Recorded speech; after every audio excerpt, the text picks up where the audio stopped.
Dieu est en train de parler à Laban. Dieu dit à Laban, ne parle ni en bien, ni en mal à Jacob.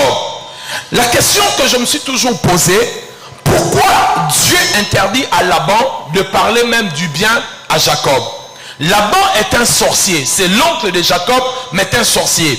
Dans la Bible des Hébreux, lorsque vous lisez, j'en ai à la maison, là où on a écrit Laban, l'araméen, dans la traduction des Hébreux, ils ont dit Laban le sorcier.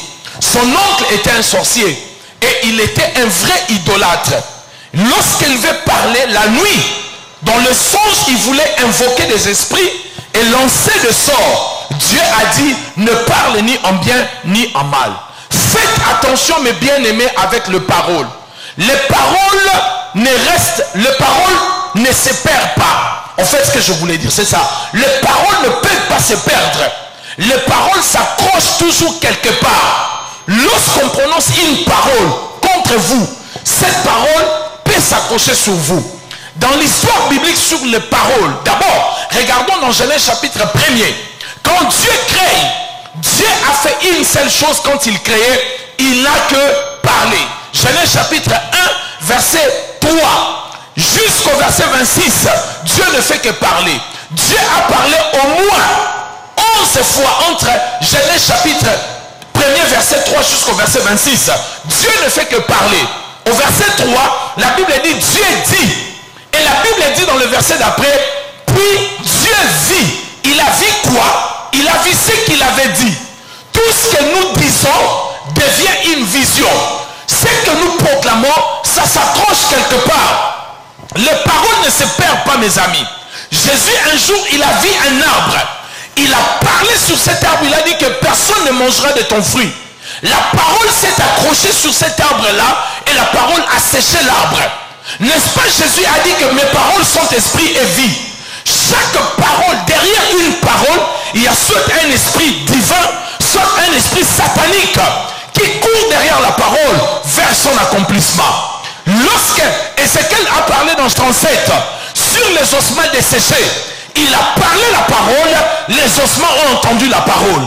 Il est dit dans la Bible, dans Josué 20, 27, cette parole, cette pierre a entendu tout ce que nous avons dit. Cette pierre a entendu tout ce que nous avons dit. Un jour, Jésus est dans le bateau, la tempête et le vent est en train de souffler. Jésus se lève et il parle à la tempête a écouté la parole. Tous ceux qui existent ont des oreilles pour écouter. Faites attention à ce que vous dites de négatif sur vos enfants, sur votre mari, sur votre femme. Ne dites pas de paroles sous la colère. Et cette parole que vous dites, elle s'accrochera. La parole, soit elle s'accroche sur une personne, sur une chose, même sur une ville. Les dimanches passés, nous avons vu comment la parole est restée dans Jéricho pendant plusieurs siècles. C'est que Josué avait dit dans Josué 6, verset 26, il a laissé une parole et la parole s'est accrochée dans la ville de Jéricho.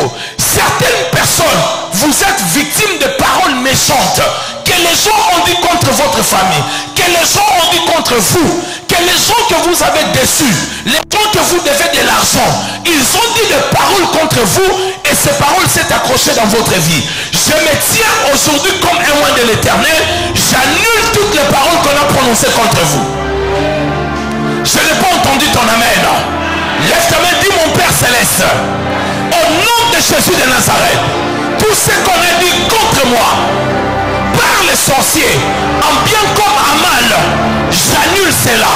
Je fais taire dans le nom de Jésus toutes les mauvaises langues qui essayent de s'élever, la nuit comme le jour, qui consultent le midi, qui consultent le soleil, qui consultent les eaux et la terre pour me maudire.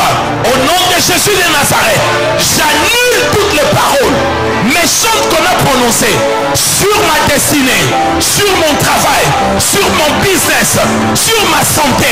Au nom de Jésus de Nazareth, je déclare que toute parole contre moi est nulle et sans effet. Au nom de... Dis Amen 5 fois, comment? Dis après moi dans le nom de Jésus. Mon Père Céleste, toute personne qui parle mal contre moi, la nuit comme le jour, dans les cimetière comme dans des forêts. Au nom de Jésus, que sa voix puisse se taire. Je déclare que cette personne devienne muette. Et c'est là au nom de... Dis amen cette fois, comment? Vous-même, tant que parents, ne dites jamais des paroles négatives, ni à vos maris, ni à vos enfants, ni à vos femmes. Même si vous êtes énervé, sortez, quittez cet endroit-là. Parce que les paroles sont toujours suspendues, soit sur les gens, soit sur les choses, soit sur les nations. Il faut faire très attention.